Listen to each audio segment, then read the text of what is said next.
Assalamualaikum warahmatullahi wabarakatuh. Nama saya Puspasari, NIM 08011282025059 dari Prodi Matematika Fakultas MIPA tahun 2020 Universitas Sriwijaya. Pada video kali ini, saya akan membahas 3 program. Pertama, program menentukan sekumpulan bilangan apakah genap atau ganjil. Kedua, program untuk menentukan KPK dan EPB dari dua bilangan. Ketiga, program untuk menentukan apakah ada bilangan yang diinputkan atau keluar lebih dari 3 kali. Saksikan terus videonya ya. Oke, baiklah. Pada program pertama, kita akan menentukan bilangan ganjil dan genap dari sekumpulan bilangan. Jadi, pada program ini, saya membuat suatu bilangan, diinputkan terlebih dahulu, lalu menjadi sekumpulan bilangan. Nah, sekumpulan bilangan itulah yang ditentukan ganjil apakah genap. Nah, jadi misalkan ada 6 digit bilangan, nanti akan saya jadikan satu bilangan dengan 6 digit. Tapi diinput per digit. Nah, jadi ditentukan apakah bilangan yang telah dikelompokkan itu ganjil atau genap. Nah, pada program ini kita menggunakan array untuk menyimpan bilangan. Jadi bilangan itu akan disimpan di dalam suatu variabel, hanya satu variabel dengan tipe data yang sama. Nah, jadi kita mulai saja algoritmanya dari mulai terlebih dahulu dan diakhiri oleh selesai. Jadi pertama-tama itu kita harus menentukan terlebih dahulu tipe data dari variabel yang kita gunakan. Jadi saya gunakan X untuk menyimpan bilangan bertipe array dengan indeks 10, itu tipe data integer. Nah, dan setelah itu I dan N. I itu berlaku untuk inisiasi, karena nanti akan digunakan pernyataan perulangan. Nah, setelah itu N. N adalah jumlah dari digit. Jadi nanti ketika kita ingin membuat satu bilangan dengan beberapa digit, nah jumlah digit itulah N. Nah, jadi ketika kita sudah memasukkan N, misalkan N kita 5. Nanti langsung masuk ke pernyataan for. Pasti kita harus membutuhkan suatu perintah yang berulang-ulang untuk meminta 5 bilangan tersebut kan. Jadi kita menggunakan pernyataan ulangi. Ini pernyataan perulangan yang nanti kita pakai adalah pernyataan for.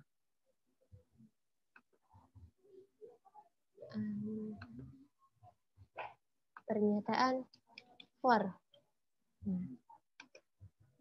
Jadi di for ini kita inisiasikan jika I sama dengan 1. I itu adalah nilai awal. Nah, sampai N. Kita sudah tentukan berarti jika N sama dengan 5. Nah, jadi kita akan membuat bilangan dengan 5 digit yang disebut dengan sekumpulan bilangan. Lalu, dengan pernyataan for ini, kita meminta input bilangan tersebut. Ini misalkan progresnya gini, I sama dengan 1. Berarti XI. Berarti X-nya 1. Untuk X1 berapa? Kita input. Nanti I plus plus. Berarti I sama dengan 1 plus 1. Berarti I sama 2 sekarang. Lalu ganti lagi. X sama X indeks 2. Berarti X nilai bilangan untuk 2. Kita isi. Lalu kalau sudah diisi, I plus plus artinya I sama dengan I plus 1. I yang tadi 2, jadi I sama dengan 2 tambah 1 sama dengan 3. Dan seterusnya. Karena N sama 5, jika I sama dengan 6, maka proses ulangi ini selesai. Karena tidak memenuhi kondisi. Jadi bisa disebut kondisinya itu adalah I kurang dari sama dengan N. Nah, setelah proses perulangan selesai ini, kita harus menampilkan bilangan yang kita input dengan sekumpulan bilangan. Jadi kita memakai perulangan lagi. Kita memakai for. Lalu for dengan perintah cetak XI ke layar. Jadi jika I-nya 1, berarti X1 dicetak ke layar. Lalu I++. I sama dengan 1 tambah 1, jadi I sama dengan 2. Putar lagi ke sini. Ulangi jadi dari I sama dengan 2. Lalu I sama dengan 2, berarti X2. Nah, lalu I++ kan? Jadi I sama dengan 2 plus 1. Berarti I sama dengan 3. Seterusnya sampai I sama dengan 6 tidak terpenuhi kondisinya. Karena kondisinya I kurang dari sama dengan N. Jadi proses perulangan selesai. Nah, untuk penentuan bilangan genap atau ganjil, itu ditentukan oleh digit terakhir. Jadi digit terakhir yang kita input. Misalkan kita memakai N sama dengan 5. Berarti jika X5 itu menentukan genap atau ganjil. Jadi kita menggunakan jika. Jika ini untuk menentukan. Jadi jika gini, jika XI sama dengan N, berarti jika bilangan yang terakhir di input, mod 2, jika dibagi 2 bersisa 0, maka cetak termasuk bilangan genap. Maaf, ini ada sedikit kesalahan. Penulisannya itu seharusnya X I sama dengan N, 2 sama dengan 6. Nah, karena dalam konsepnya untuk suatu coding ini, jika sama dengan ini artinya mengisikan bilangan. Tapi jika sama dengannya ada 2 itu membandingkan antara pernyataan ruas kiri dengan pernyataan ruas kanan. Nah, jika sama, maka termasuk bilangan genap. Lalu jika bukan, yang artinya jika XI sama dengan N ini tidak dapat hasilnya 0, jika dibagi 2, maksudnya tidak bersisa 0. Nah, atau modulusnya bukan 0, maka termasuk bilangan ganjil. Nah, jika sudah dianalisis, maka kondisi if juga selesai. Lalu program juga selesai. Nah, dari sini kita dapat mengetahui flowchart-nya. Flowchart ini berfungsi untuk mengetahui alur program. Nah, jadi ini adalah flowchart-nya. Bentar, saya hapus dulu anotasi saya.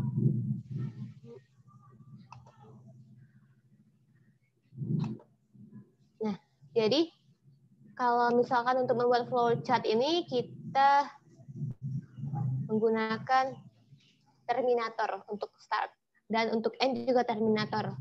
Kalau untuk input bilangan kita menggunakan bentuk jajar genjang, mau input atau output. Kalau ada bentuk jajar genjang berarti itu berupa input atau output. Lalu setiap flowchart ini dihubungkan dengan tanda panah. Setelah itu untuk perulangan digunakan suatu bentuk segi 6. Nah, seperti tadi, masukkan N terlebih dahulu, Lalu setelah itu lakukan perulangan 1 sampai N. Jika misalkan 1 I-nya kurang dari N, maka lanjutkan ke bawah. Dan ke bawah. Terus sampai I++, naik lagi dia. Karena jika I++, misalkan I-nya sama dengan 1, I++ masih 2, masih memenuhi. Tapi misalkan jika I++-nya itu jadi 6, maka alur program itu ke bawah. Jadi masuk ke for selanjutnya. Nah, setelah itu, setelah kita menginput bilangan, maka kita mencetak bilangan. Pada pencetakan bilangan pun sama dengan penginputan bilangan, karena kita menggunakan output. Output kita adalah X indeks I. Nah, jadi konsepnya seperti tadi. Misalkan I-nya sama dengan 1, maka lanjutkan untuk menampilkan X indeks I. Selanjutnya I++. Jika masih memenuhi kondisi, maka akan kembali lagi ke atas. Namun jika tidak, maka akan diteruskan lagi programnya. Jadi misalkan I-nya udah 5 nih. Jadi I++ itu berarti sama dengan 6 kan? Dia nggak bisa naik lagi, dia turun. Setelah itu, ini adalah fungsi if-nya. Untuk fungsi if, X indeks I sama dengan N. Kalau untuk if itu memiliki percabangan. Jadi antara benar dan salah. Jika benar, maka bilangannya genap. Jika salah, maka bilangannya ganjil. Nah, karena tidak ada lagi perintah atau hal yang harus dieksekusi, maka flowchart-nya berakhir di N dengan tanda terminator. Oke, kita next langsung ke program. Kita menggunakan aplikasi CodeBlocks ya.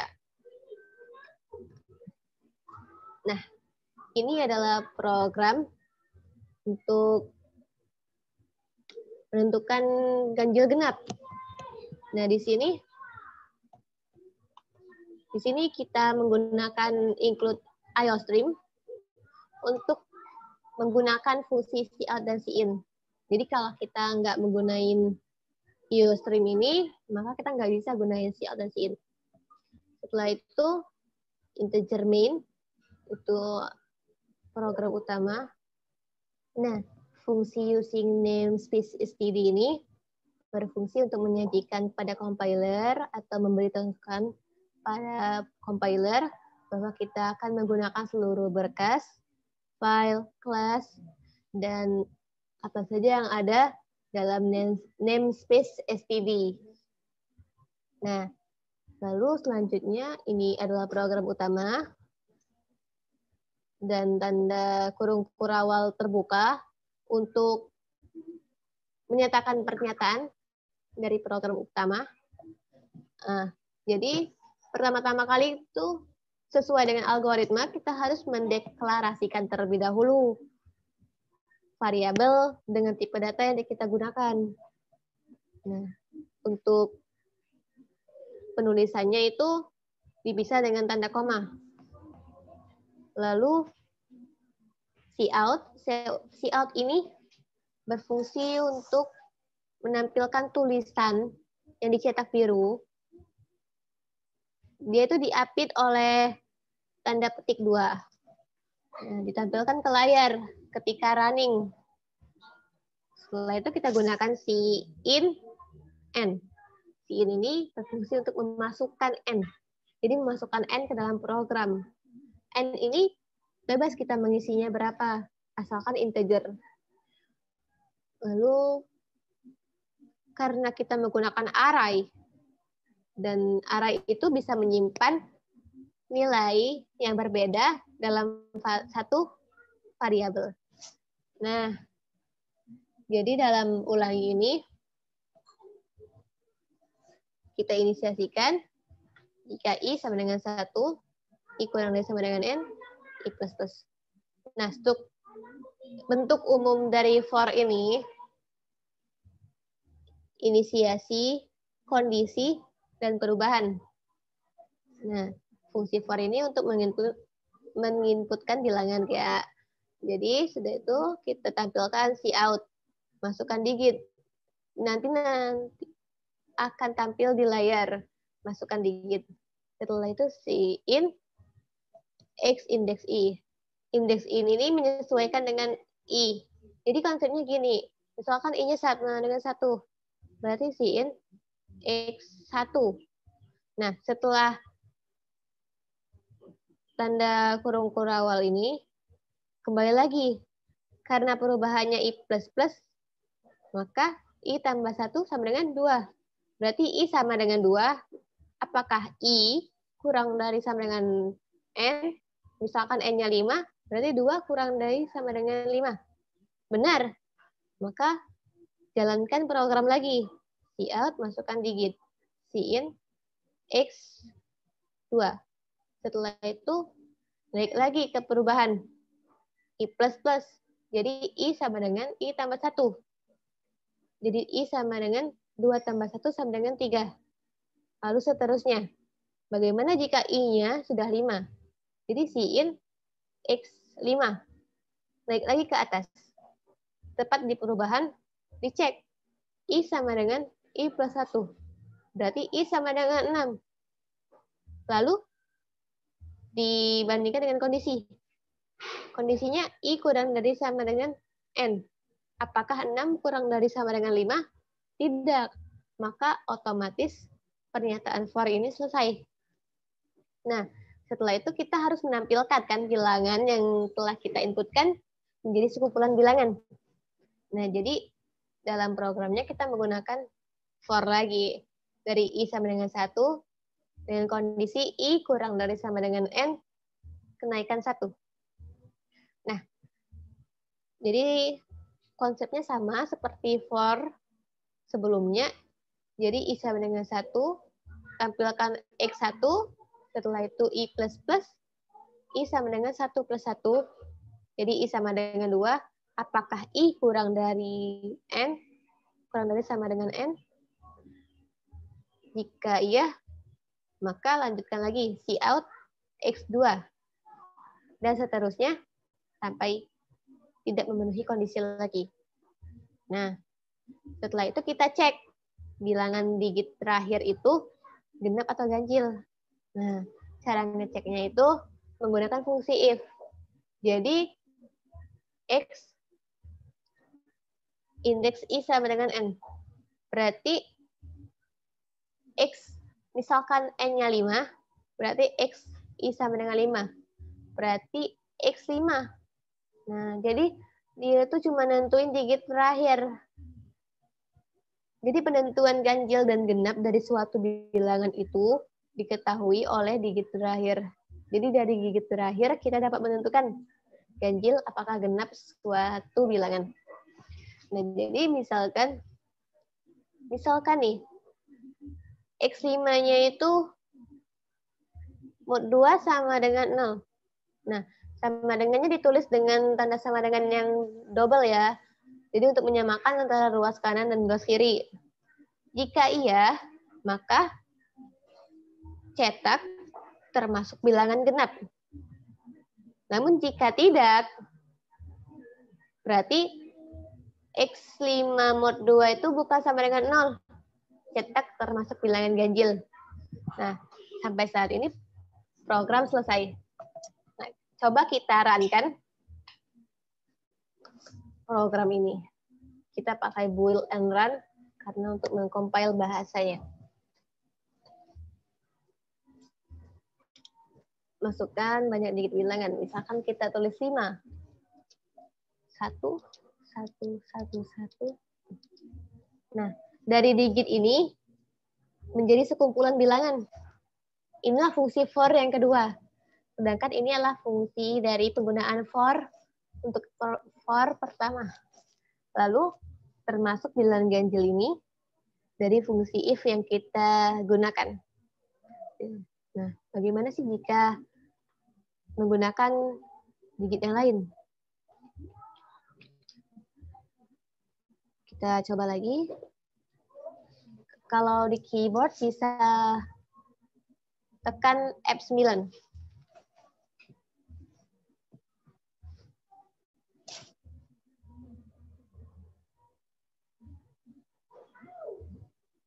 Nah, kita coba lagi 4.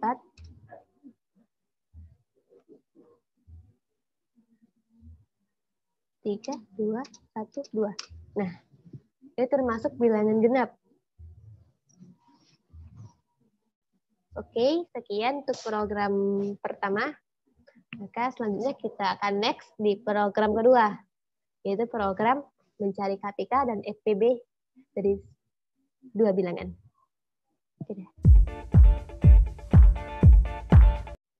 Oke, kita akan membahas program yang kedua, yaitu menghitung KPK dan FPB dari dua bilangan.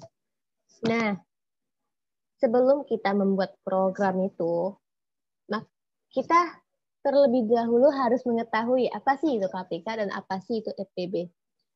KPK adalah kelipatan di antara dua bilangan tersebut yang sama dan diambil yang terkecil. Nah, untuk FPB ialah faktor persekutuan terbesar. Jadi di antara dua bilangan itu pastinya ada faktor dan diambil yang paling besar, dan itulah FPB. Pada penerapannya nanti kita memakai modulus untuk perhitungan nilai KPK dan FPB-nya. Sebelum membuat program, kita akan membahas algoritmenya terlebih dahulu. Pertama-tama kita harus membuat mulai. Mulai ini menandakan bahwa kita memulai suatu program. Yang kedua ialah membuat deklarasi. Deklarasi variabel yang kita gunakan. Karena ini merupakan KPK dan FPB dari dua bilangan, maka variabel yang digunakan adalah A dan B. Dan bertipe integer atau bilangan bulat. Lalu untuk mencari KPK, pertama-tama kita inisiasikan jika KPK sama dengan 0. Ini opsional. Jika tidak tulis tidak apa-apa. Karena nanti nilai KPK akan dimanipulasi dengan A. Lalu masukkan A dan B. Jadi kita menginputkan nilai A itu berapa dan nilai B itu berapa. Untuk mencari KPK, kita inisiasikan KPK sama dengan A. Jadi KPK sama dengan bilangan pertama. Misalkan, sebagai contoh, kita buat jika A-nya sama dengan 6 dan B-nya sama dengan 4. Nah, berarti KPK ini sama dengan 6. Berarti KPK sama dengan 6. Ini untuk nilai pertamanya. Lalu, karena kita pakai while itu ketika KPK modulus B tidak sama dengan 0 hasilnya, maka KPK plus sama dengan A. Jadi, misalkan nilai 6 ini, 6 mod 4, tidak sama dengan 0, maka KPK sama dengan KPK plus A. Nah, jadi KPK ini 6.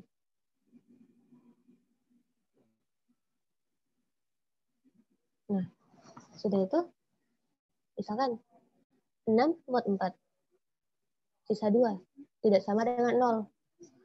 Jadi kita lakukan apa yang ada dalam ketika ini. KPK sama dengan KPK plus A. Berarti untuk KPK sama dengan 6, berarti KPK sama dengan 6. A-nya berapa? 6 kan? Jadi KPK 12. Nah, untuk kita coba lagi. Karena dia sudah naik, kita coba lagi di ketika. Apakah modulus B tidak sama dengan 0? Nah, 12 di mod 4, sisanya, maaf, sama dengan 0 kan? Jadi fungsi ketika ini tidak dilakukan lagi karena apa yang menjadi kondisi telah terpenuhi di sini. Nah, terus cetak KPK ke layar. Setelah itu EPB. EPB itu kan faktor pembagi dari dua bilangan yang sama. Jadi di antara 6 dan 4 tuh apa sih bilangan yang bisa membagi 6 dan bisa membagi 4? Itu EPB. Jadi pertama-tama kita inisiasikan dulu EPB sama dengan B. Lalu dengan menggunakan R sama dengan A modulus EPB. Jadi penulisannya itu kalau di coding, jadi R sama dengan A. Kalau modulus disimbolkan dengan tanda persen. Nah, A mod. Maaf ini. A mod. Setelah dimanipulasi, berarti R sama dengan A EPB. Nah, karena B tadi sama dengan EPB. Yang ini kita hapus.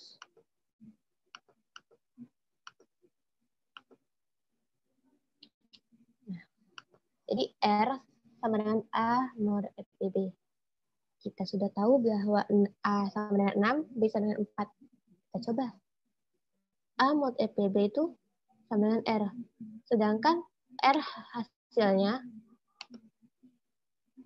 R sama dengan 2. Karena R tidak sama dengan 0, maka lakukan rincian ini. Kita coba. A sama dengan EPB. Berarti nilai EPB itu dimasukkan ke nilai A. EPB 4. Berarti A sama dengan 4. Setelah itu EPB sama dengan R. Berarti nilai EPB dimasukkan nilai R. Jadi nilai R masuk ke nilai EPB. Jadi EPB sama dengan R-nya berapa? 2. Lalu R sama dengan A modulus EPB.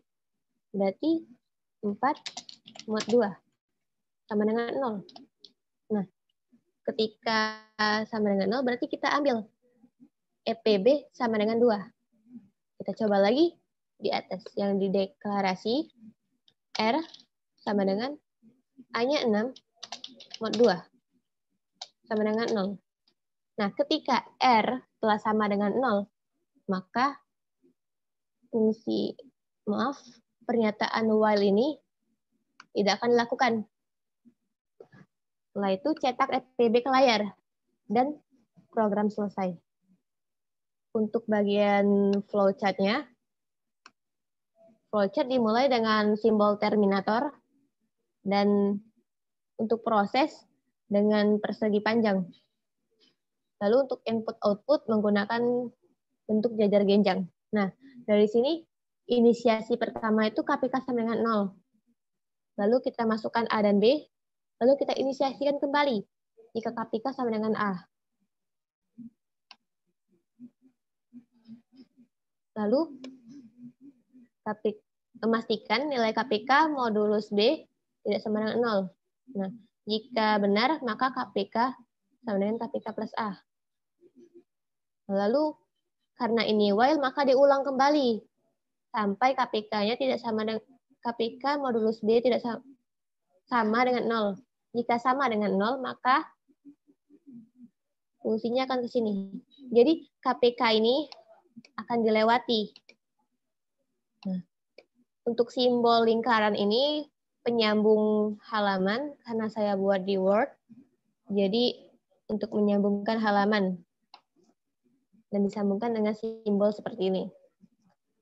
Lalu cetak KPK ke layar. Nah, setelah itu pada bagian proses, ini adalah deklarasinya. EPB sama dengan B. Ini bisa digabung jika sama-sama pemrosesan.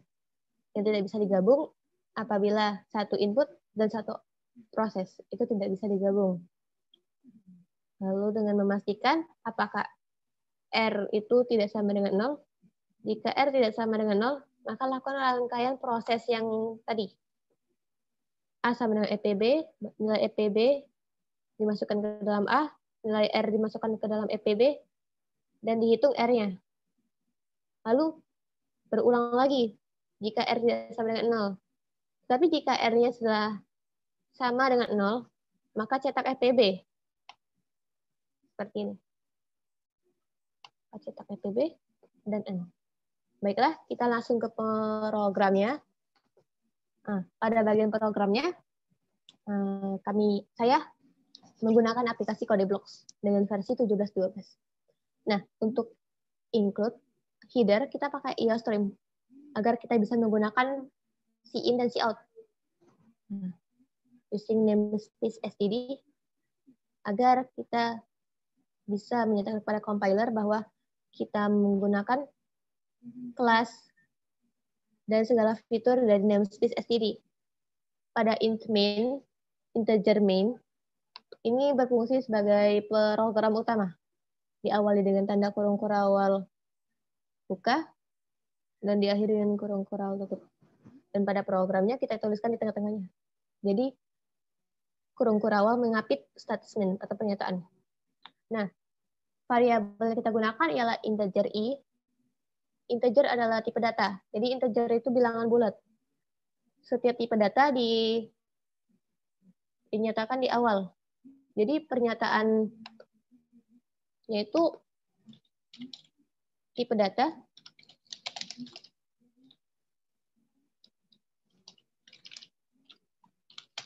kasih nama variabel. Nah, jika variabelnya lebih dari 1, maka dihubungkan dengan tanda koma. Integer i untuk inisiasi. Maaf, kita tidak perlu memakainya karena kita tidak perlu menggunakan inisiasi.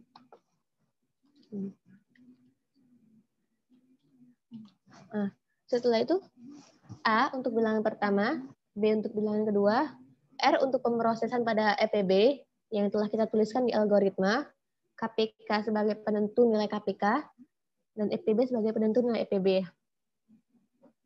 Untuk inisiasi yang KPK sama dengan 0, kita tulis di awal, karena dia ditentukan sebelum kita memasukkan A dan B pada algoritma. Nah, untuk cout, ini menampilkan kalimat program menentukan KPK dan EPB dari dua bilangan di layar. Lalu tampil lagi cout, masukkan bilangan yang pertama dengan cin A. Cin berarti kita menginputkan, dan cout berarti menampilkan ke layar. Nah, ke baris ke-9 ada cout, masukkan bilangan yang kedua, yaitu berarti kita menampilkan, berarti program menampilkan kalimat masukkan bilangan yang kedua pada hasil run.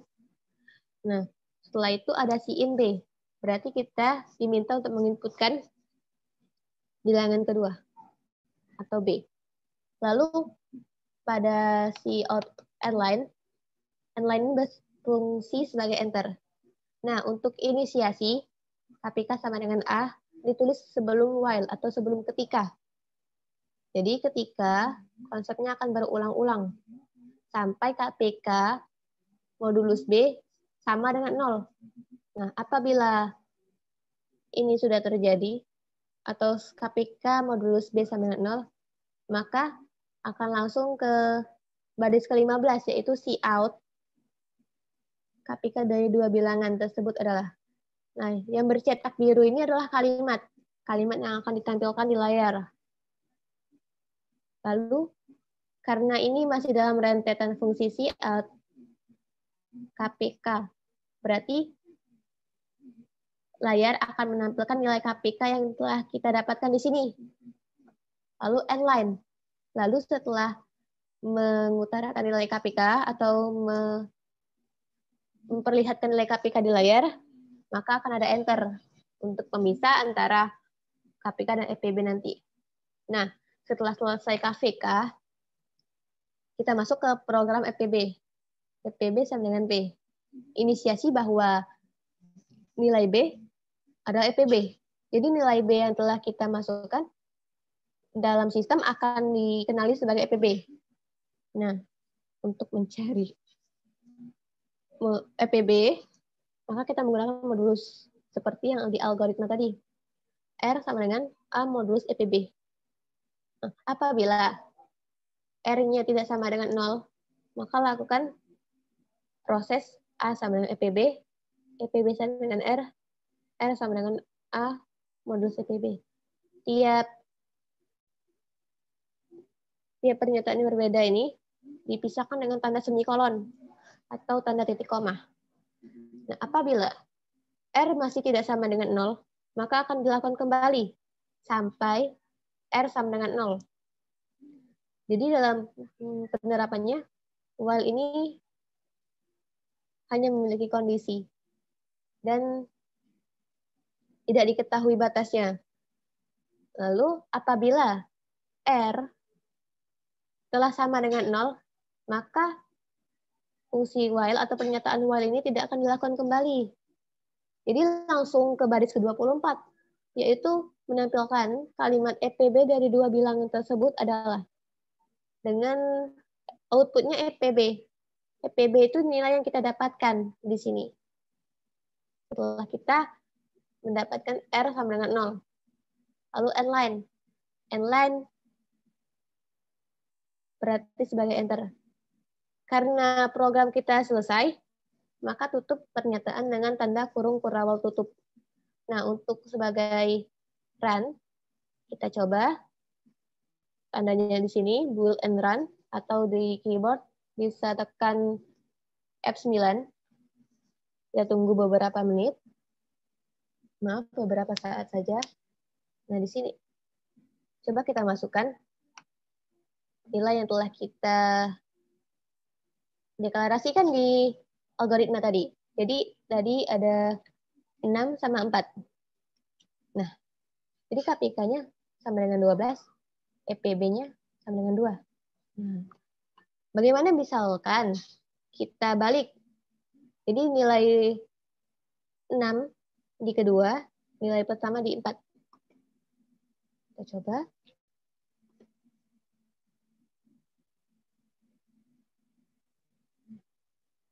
Ini 4, 6. Sama hasilnya. Maka bisa kita nyatakan jika program yang kita buat ini benar.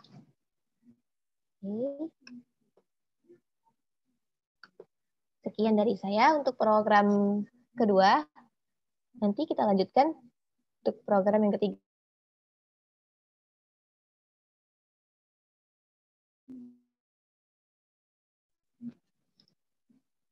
Karena di program ketiga, kita akan belajar cara membuat suatu program untuk menentukan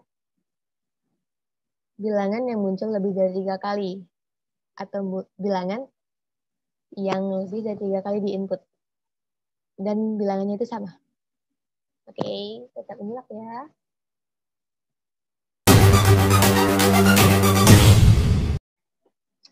Oke, pada pembahasan kali ini kita akan membuat suatu program untuk menentukan kemunculan dari suatu nilai atau bilangan yang kita inputkan. Apabila lebih dari 3, maka bilangan tersebut akan ditampilkan ke layar.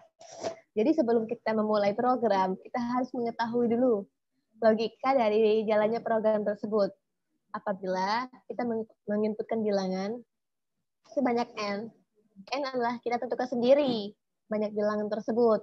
Jadi, kita akan menginputkan bilangan sebanyak N. Maka otomatis kita harus memiliki variabel yang menyimpan bilangan tersebut sebanyak N. Jadi, kita menggunakan tipe variabel array dengan indeks 100 dengan tipe data integer.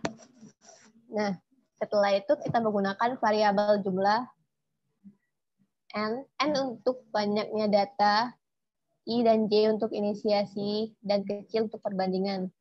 Nah, sebelum itu, apabila bilangan tersebut kita telah inputkan, maka kita harus mengurutkannya dengan cara membandingkan dari kecil ke besar. Jadi pengurutan data itu terjadi dari bilangan kecil sampai ke bilangan besar. Setelah itu, untuk menghitung banyaknya bilangan tersebut atau banyaknya kemunculan bilangan tersebut dalam deret, kita menggunakan perbandingan dan pernyataan for. Nah, setelah itu baru kita dapat bilangan manakah sih yang memiliki kemunculan lebih dari 3. Nah, di depan, di dalam layar, kita sudah melihat algoritmanya.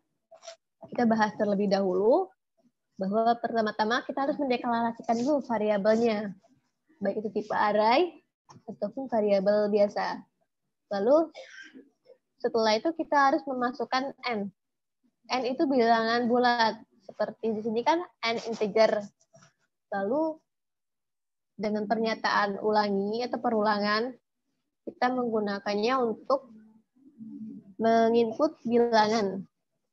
Bilangan ini akan diinputkan sebanyak kurang dari n, karena inisiasi dimulai dari 0. Tapi ketika i setelah sama dengan n, maka program ulangi ini akan selesai.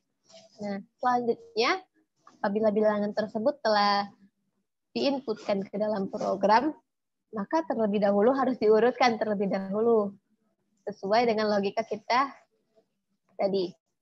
Nah, dengan pengurutan itu kita menggunakan for bersarang. Jadi, prinsipnya itu apabila i-nya 0, maka bilangan j ini akan berulang dan mengalami kenaikan. Bilangan i kurang, misalkan i-nya sama dengan 0, bilangan 0 kurang dari bilangan 0. Tapi jika tidak, maka akan langsung selesai ke j++. Berarti j-nya semula jadi 0, semulanya 0, jadi 0 tambah 1. Jadi 1. Jadi bilangan 0 dibanding bilangan 1 secara terus-menerus. Nah, apabila bilangan j ini sudah sama dengan n, maka pernyataan for j ini berhenti. Lalu kembali lagi ke bilangan i. Nah, i ini akan bertambah menjadi 1. Setelah itu kita masuk lagi for ini, for untuk j. Jadi dimulai dari i-nya 0, j-nya 1, j-nya 0. Atau bilangan i-nya 0, bilangan j-nya semakin menaik. Nah, apabila i-nya sama dengan 1, bisa jadi bilangan j-nya itu 0, 1, 2, dan seterusnya. Lalu, apabila pernyataan for ini selesai, maka bilangan yang kita inputkan itu telah diurutkan di dalam sistem, tapi tidak ditampilkan di layar. Nah, lalu pernyataan for selanjutnya ini adalah dengan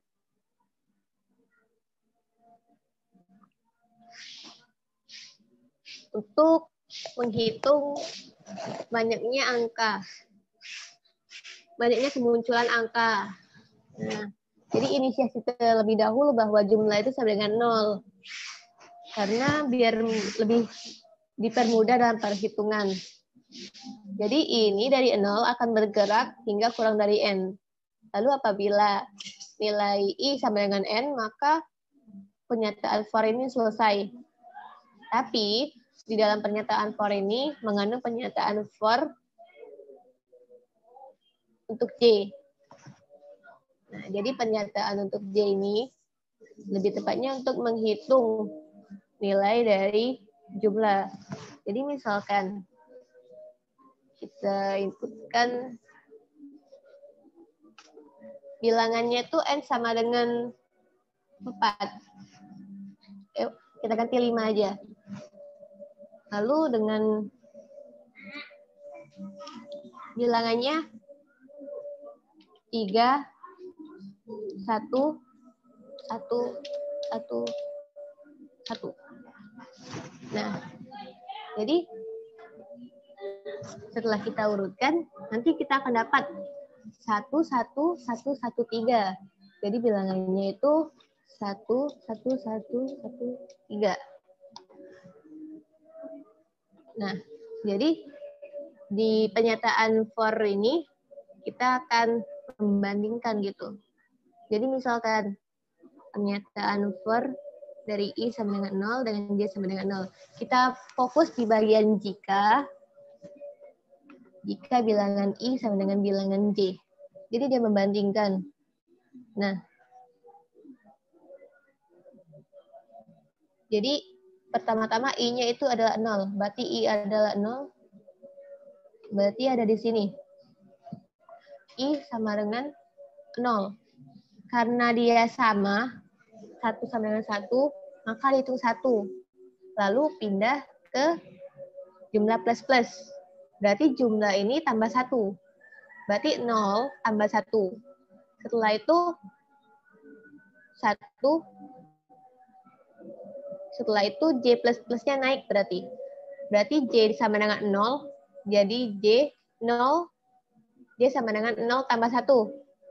Jadi J sama dengan 1. Maka dalam pernyataan ini akan berubah. Jadi bilangan yang semula I-nya 0.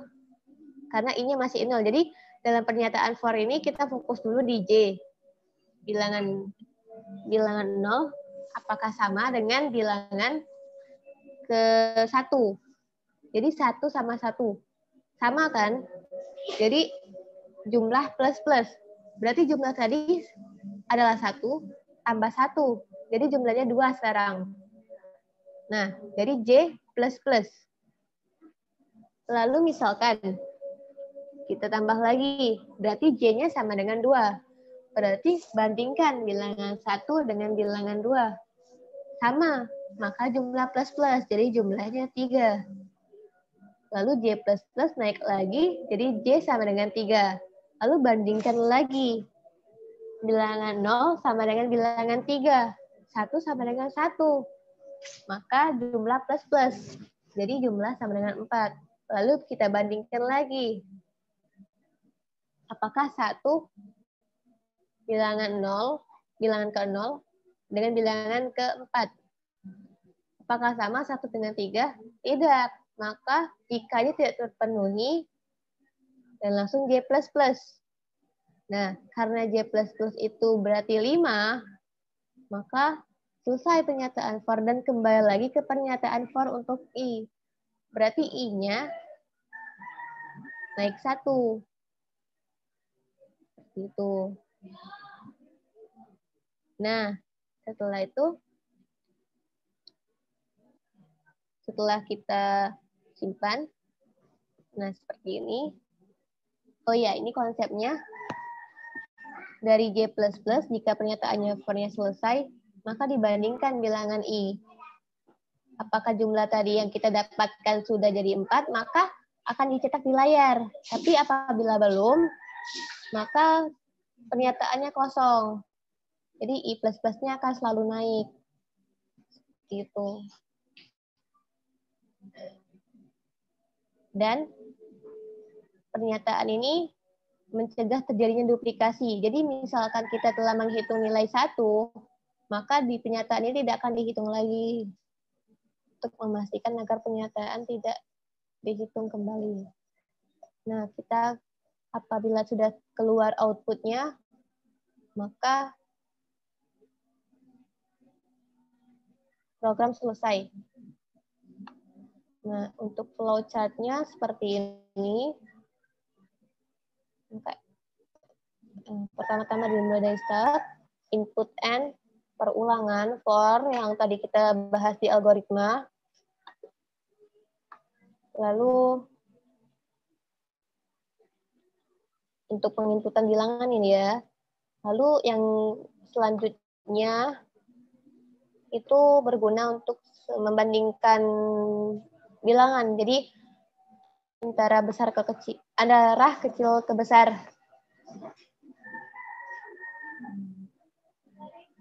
Lalu selanjutnya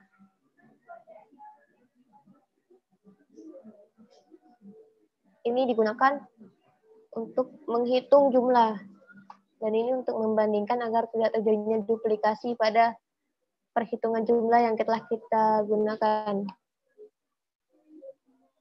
Jadi apabila dia sudah sama, maka program itu langsung akan menampilkan outputnya. Gitu.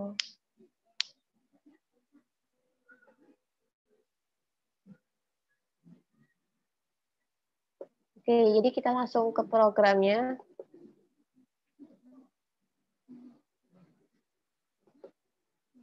Jadi di sini kita menggunakan header IOStream agar kita dapat menggunakan cout dan cin.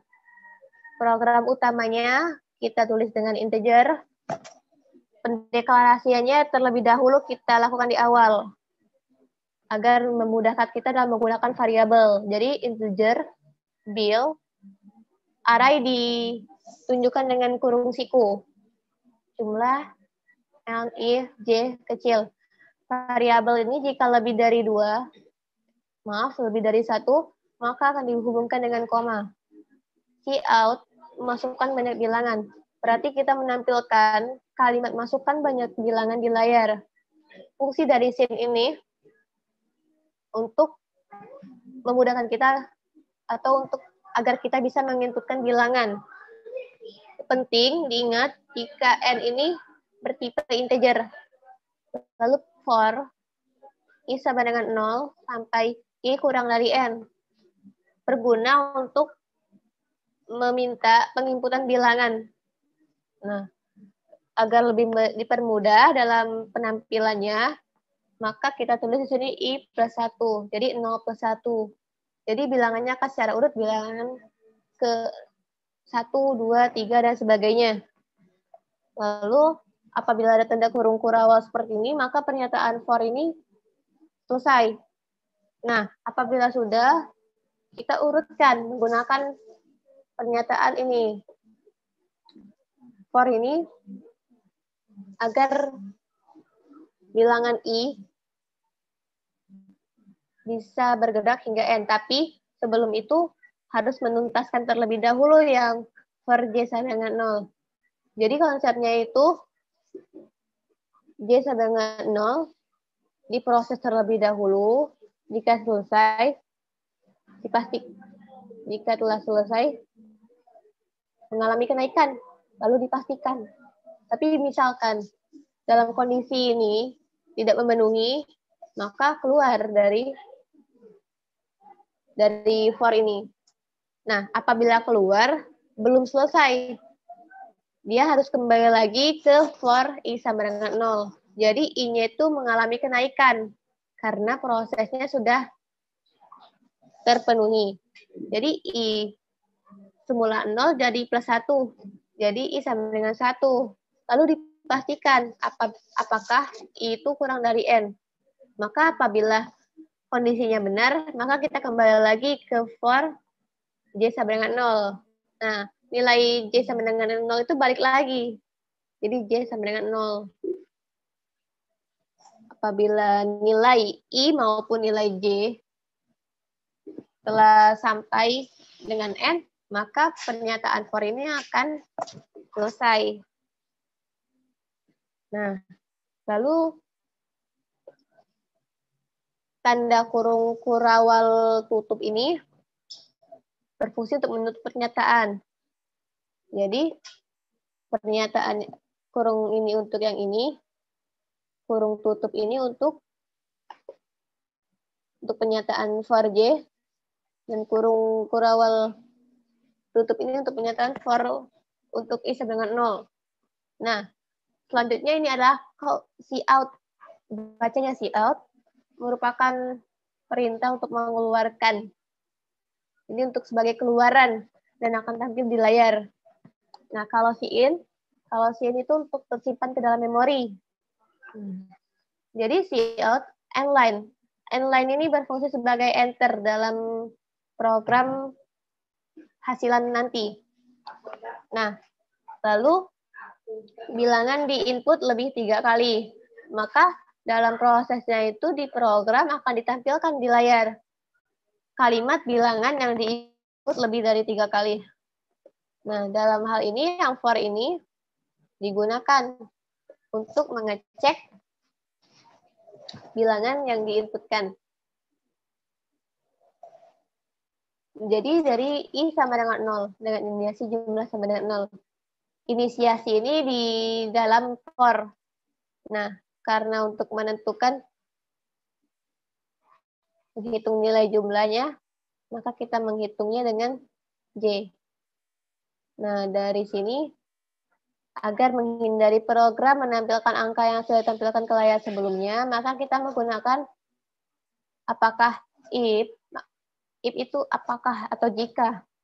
Jadi menggunakan jika, bilangan I, misalkan I-nya 1, bilangan I-nya 1 tidak sama dengan bilangan 0, maka dihitung langsung jumlahnya. Lebih dari 3. Agar tidak terjadi duplikasi. Jadi bergeraknya itu dari 0. Karena dia min 1 tidak ada, jadi langsung 1. Dan seterusnya. Namun, apabila jumlah yang dihitung ini tidak lebih dari 3, maka si out atau keluaran yang akan tampil di layar itu kosong. Jadi tidak ada si out. Jadi ketika ada kalimat bilangan yang diinput lebih 3 kali, maka hasilnya akan kosong. Tidak akan ada bilangan, namun program selesai. Jadi tanda program itu selesai itu ditutup dengan tanda kurung kurawal tutup. Nah, coba kita run saja. Sebelumnya kita akan coba kita bilangan yang kita inputkan ya. Misalkan seperti ini. Misalkan N sama dengan 9 dengan bilangannya 3.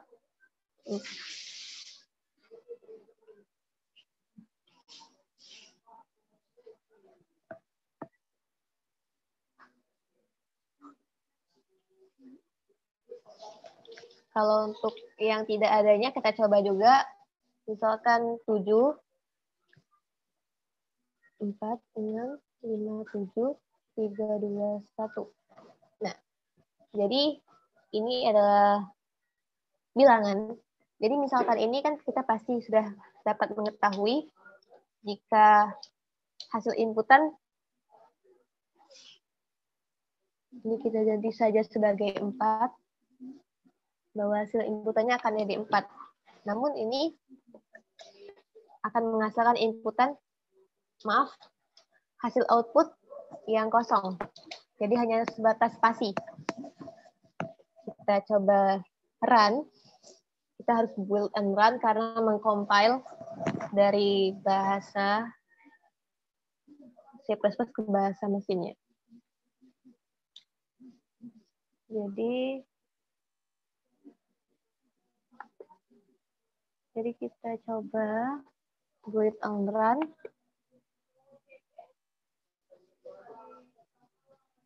Kita berpacu pada bilangan ini ya.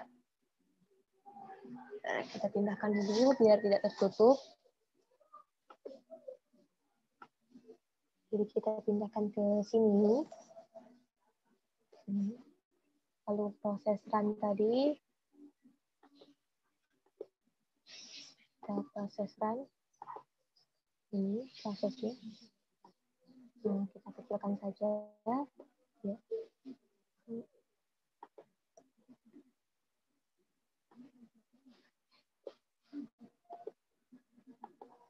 Oke, kita coba. Jika N-nya 9. Jika N-nya 9. Dengan bilangan 3, 4, 2, 4, 4, 9, 5, 4, 2. Nah, jadi bilangan yang diinput lebih 3 kali itu 4. Maka benar programnya. Tapi kita coba lagi untuk bilangan yang tidak ada outputnya. Jadi kita coba build and run karena kita tidak bisa langsung melakukan running lagi apabila masih ada runningnya. Jadi, kita kecilkan terlebih dahulu. Kita tulis R-nya 7. 4, 6, 5, 7, 3, 2, 1. Nah, hasilnya kosong, tapi programnya selesai.